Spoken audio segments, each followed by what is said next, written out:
This is one of those words in the English language that kind of, I don't know, they kind of make you smile if you like fruit. And most people do. Fruit is a living thing. It's alive. It's not like bread. It's not like dead things that we use. It is living. I know it's been pulled from the tree or the vine, but it still has life inside of it. And inside of it are seeds that show promise of the continuation of it. Fruit is a wonderful thing. Now, to define it, it is the seed-bearing structure, okay, which comes inside of a plant that flowers. You basically you don't get fruit unless you get a bud and a flower. The flower attracts different insects, maybe even hummingbirds, and they pollinate the tree, the buds, the flower. And it's formed, actually, the fruit actually comes out. It comes out of the ovary of the plant. Isn't that something? Same way as human beings. We are totally different and a lot more sophisticated, but that's what fruit does. It gets born out of the womb, as it were, of the flower. Well, it is the nourishing and often the sweet part of the plant, as I mentioned before. It is also symbolic. It's symbolically the reward, all right?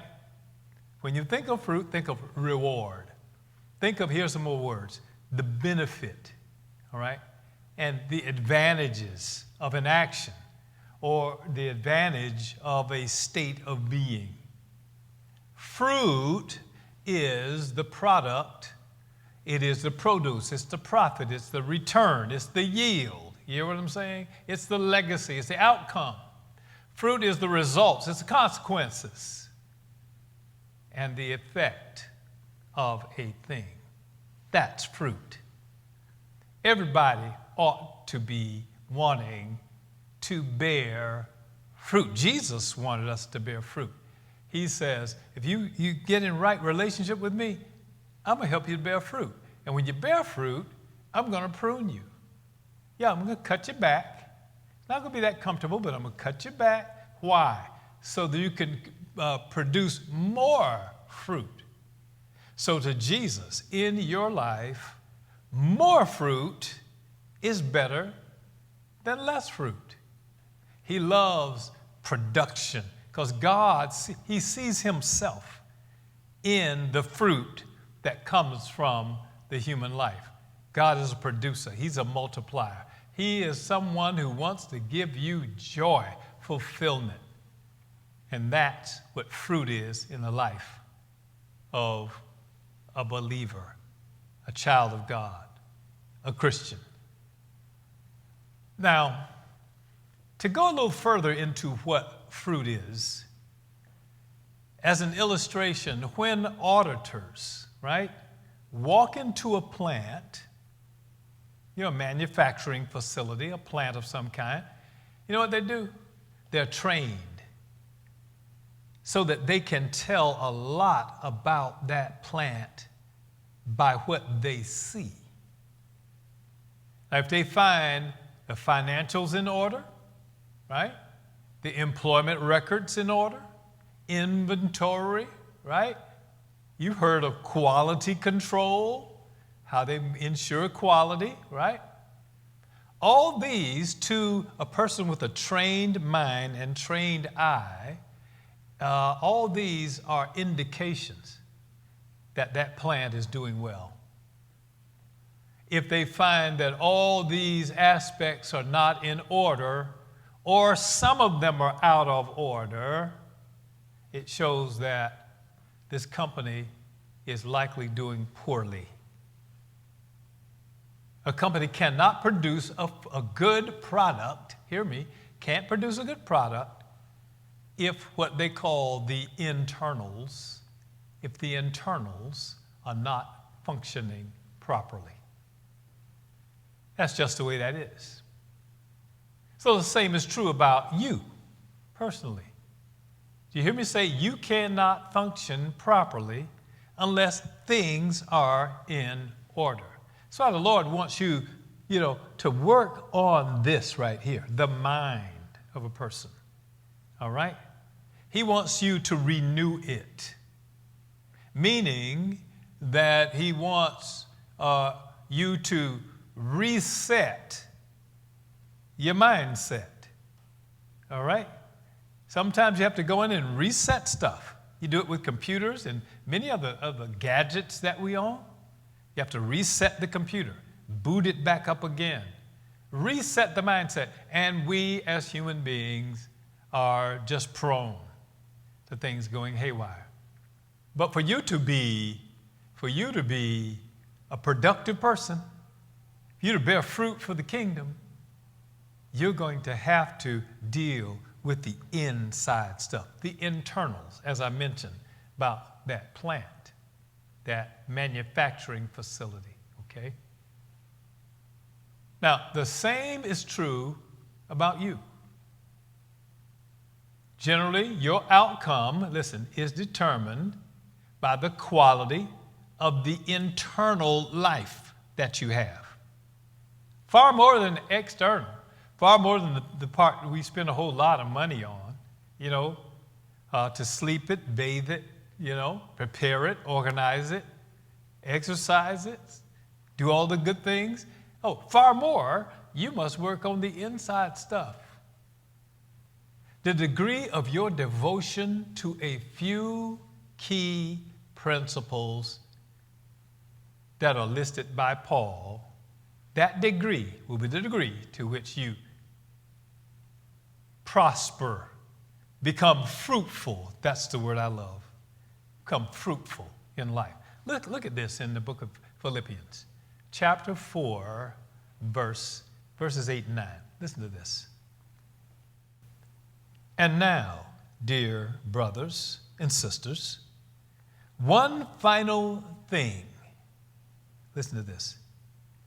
Fix your thoughts on what is true and honorable and right and pure and lovely and admirable. Listen to what Paul says. Think about things that are excellent and worthy of praise.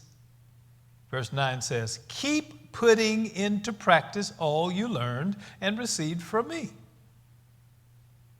Everything you heard from me and saw me doing, then the God of peace will be with you. New Living Translation. See what he says to do? Hey, I want you to think about it. When you have a choice between thinking of what is true and what is false, what is good and what is evil, what is excellent, what is mediocre, and have to choose which direction you're going to go in. Always choose the excellent. Always choose the good. Always choose the virtuous. See? You are building up on the inside of you in a way that when you make your choices, when you make your choices in life, when you make your decisions, when you think things through, you'll be thinking like God. You will produce good fruit. See? Well, let's talk a little bit also about what fruit identifies in our life, okay?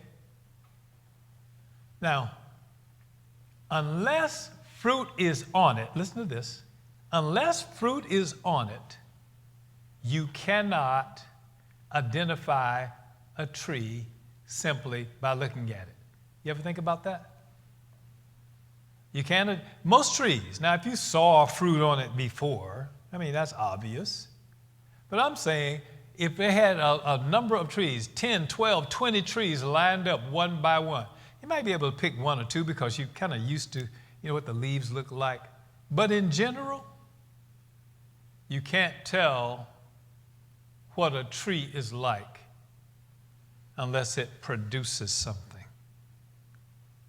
And when it produces that thing, you know it by that fruit.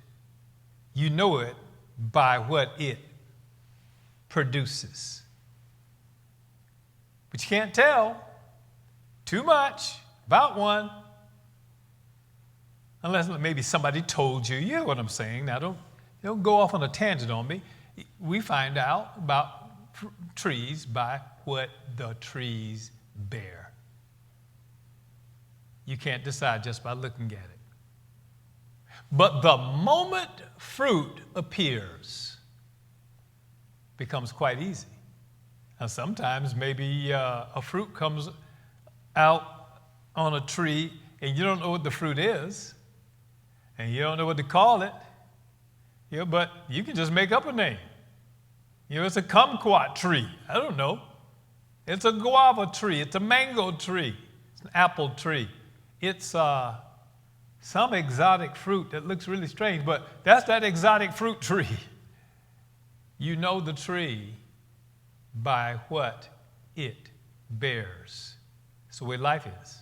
Not only can you know the type of tree, but the quality or the health of a tree. How do you know the quality or health of the tree? By how healthy or the lack thereof the fruit is. Look at Matthew chapter 12. I'll read 5 verses here, verses 33 and 37. Listen to this. A tree is identified by its fruit. If a tree is good, its fruit will be good. If a tree is bad, its fruit will be bad. New Living Translation. People say the Bible's so hard to understand. No, it's not. There's some verses and passages, I understand, pretty complicated, but you have to do some study or have somebody who's done the study to tell you. Or just pray, allow the Holy Spirit to tell you. Come on now. What's hard about this part here? You want to know if a tree is good? Look at the fruit on it. You think Jesus is primarily concerned about trees? No. He's giving you an illustration. An illustration that says, I want to teach you about human beings. I want to teach you about organizations, places where you go. See? Influences in your life. I'm trying to show you to look at what it produces. And when you see the production of it, when you see the fruit from it, you know whether you need to hang around that much longer or whether you need to know when to fold them, as the song said. Know when to walk away, know when to run. See? Fruit is an extremely important issue. Whether it's bad or good, if you got all the peaches on the tree, all of them bad, and it wasn't insects that did it, it wasn't weather that did it, there's just something that's just defective about them, something wrong with the tree, y'all. Something wrong with the tree. People are looking at your life. Some are bad judges, I understand that. Others are pretty discerning. They don't have to have some great prophetic gift to understand you. They can look and go, something ain't right. Something don't feel right about that guy there. Something doesn't feel right about her. Oh, I see. Okay, that's how she talks. Oh, that's how she treats her husband. Oh, that's how she works at her job. Okay, that's how he drives. Okay. And you add things up. You may form an incorrect judgment because you saw a snapshot in somebody's life. That's understandable. But you just keep seeing it happening. there is a problem somewhere. Something where Dr. Henry Lee, back in the O.J. trial, says something wrong here. Now listen to this. Matthew chapter 12. I'm going to read the second part of verse 34, and then I'm going to read verse 35. Watch this. For whatever is in your heart determines what you say. Oh my, really? A good person produces good things from the treasury of a good heart. And an evil person produces evil things from the treasury of an evil heart. Is that pretty simple to you? The Lord says this, listen, this is not rocket science, or as some people said, this is not rocket surgery. Whatever you say as a rule, we're talking about the pattern in your life, the rhythms of your life, whatever that pattern is, you look at it long enough, it won't take very long, you see what kind of person that is by the words that come forth from their mouths. Wow. Because out of the heart, the mouth speaks. All right? Everybody's not perfect. Everybody's prone to slip-ups. We're talking about the journey of a person's life. See? Good person is someone who produces good words from their mouths. Okay? Now, think about the Pharisees. They were in, listen to this, they were in full attack mode, claiming that Jesus' miracles of healing were from the devil. My. They're getting into some serious trouble now. They better be right.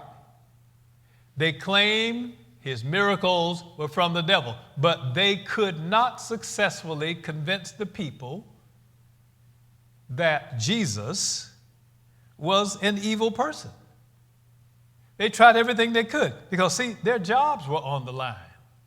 Stuff was on the line when they were confronted with Jesus. So they had to decide something. They had to decide, I had to convince these people that this guy who was showing them up at every turn of their lives, see, every turn, everywhere you look around, they were showing up. So what do?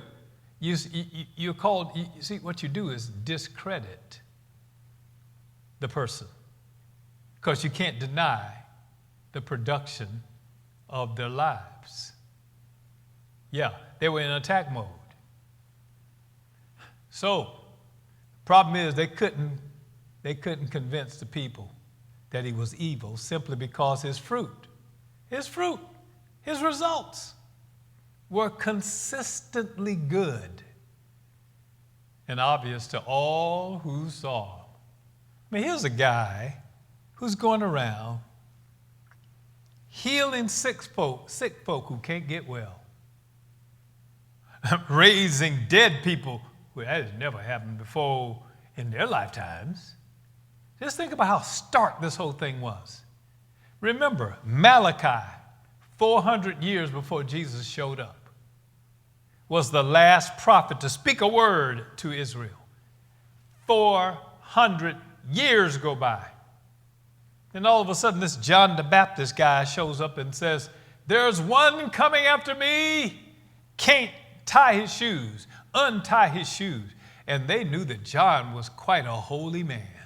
He was the matter of fact, Jesus said of John, after John was killed, there has not been a human being who has come from the womb of a woman who was greater than John the Baptist. Wow. That's some serious stuff. And John was intimidated in the presence of Jesus when Jesus came around the corner and showed up and said, baptize me, John. It had to blow his mind. Baptize you. I think you need to baptize me. This is the regard John held this man to. He was the guy who was pointing to the Messiah, pointing to the Messiah. It must have been so stark for all these folks. Remember, they hadn't heard a word from God, a prophecy, in 4 centuries. And this thing was startling. John the Baptist coming and said, here he comes. He's coming, and he is. And then when he baptizes the man, God the Father speaks from heaven. Holy Spirit, as if a dove, came upon him. Oh, it was on, ladies and gentlemen. Well, it was obvious to everybody who saw him that he, in fact, was in full attack mode against Satan and his kingdom.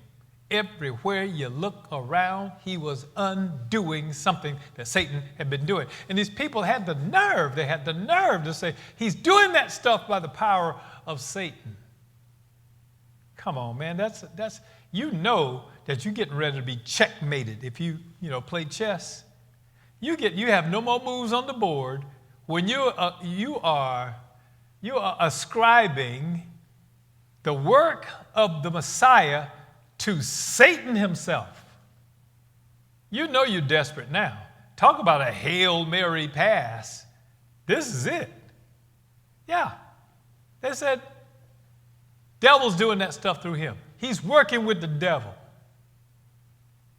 They were swinging for the fence and they were striking out every time. Well, I want you to think about and consider now the price paid for bad fruit, okay?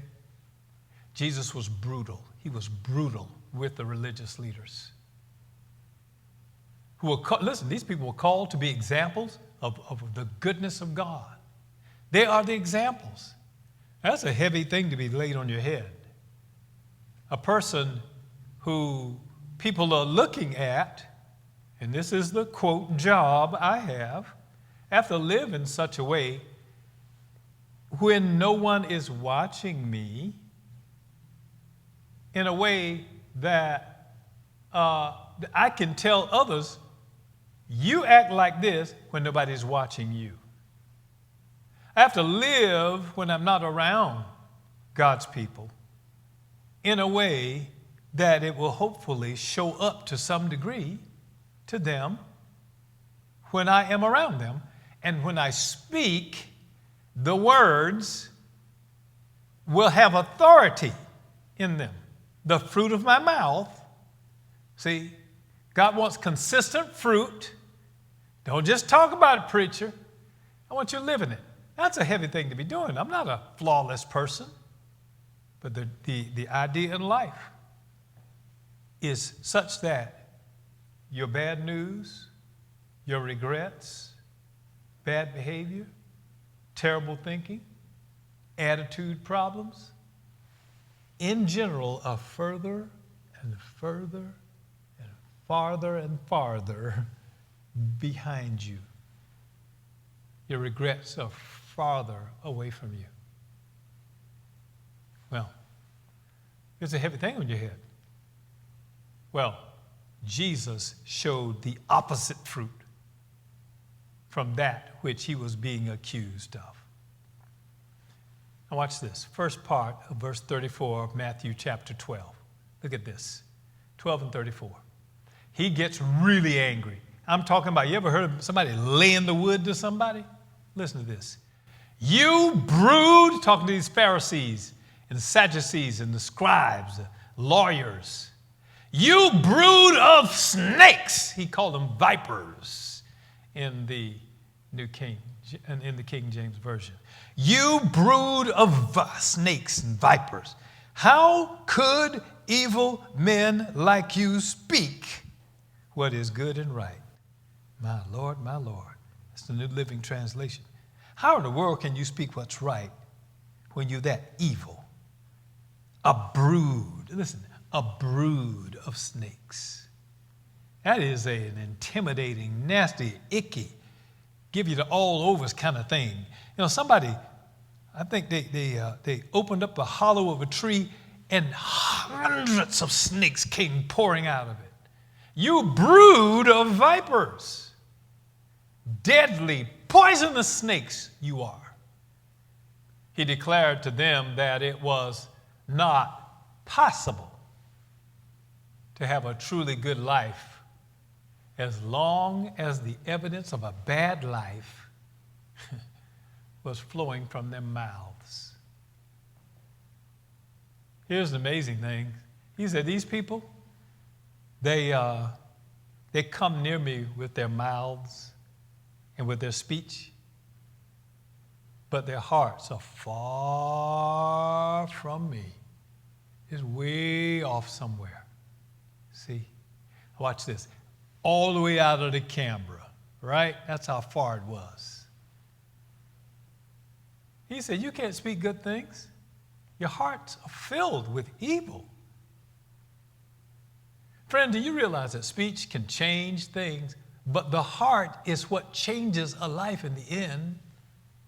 I hear people talk about, I confess. I do a lot of confessing the word, confess. That's fine. Go for it, my friend. Fill up the room with the confessions. Can't hurt you one bit. Might help. But I'm telling you, it will not help if your heart is far from God. It is the heart. It's what's in the heart that changes a life. Not words that come from your mouth, because the heart determines the words that come from your mouth. So what do you need to do? You need to feed your heart with God's truths.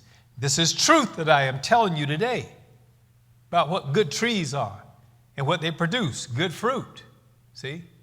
Our words, friend, listen to me, are dangerous because God will remember, God will remember each and every one of them and require us to account for them. Oh, I know you don't want to hear that, but it's the truth. There's coming a day. Even in this lifetime, God requires certain things of us when it comes to things that we say and the things we do. Look at Matthew 12, verses 36 and 37. Watch this now. And I tell you this, you must give an account on Judgment Day for every idle word you speak. Oh, my God. Verse 37, the words you say will either acquit you or condemn you. Wow. Things that don't produce for the kingdom. Things that don't produce fruit. Might as well not even say them. The phrase idle word, for every idle word, it means words that accomplish nothing. They don't do much of anything for you, or they hurt. If God is going to judge our small talk, nothing wrong with small talk. Nothing wrong with joking and, funning and stuff like that. But idle stuff that doesn't produce, how much more will he judge our deliberate words? If the small talk he's going to remember, what about the stuff you do to try to hurt people? He's not going to forget it. It is by our conversation, at conversations, that unguarded moments, that we reveal our true character. Let me conclude. My friend, each of us is responsible for creating conditions in our lives that lead to good fruit. You see, the process begins with a decision, right?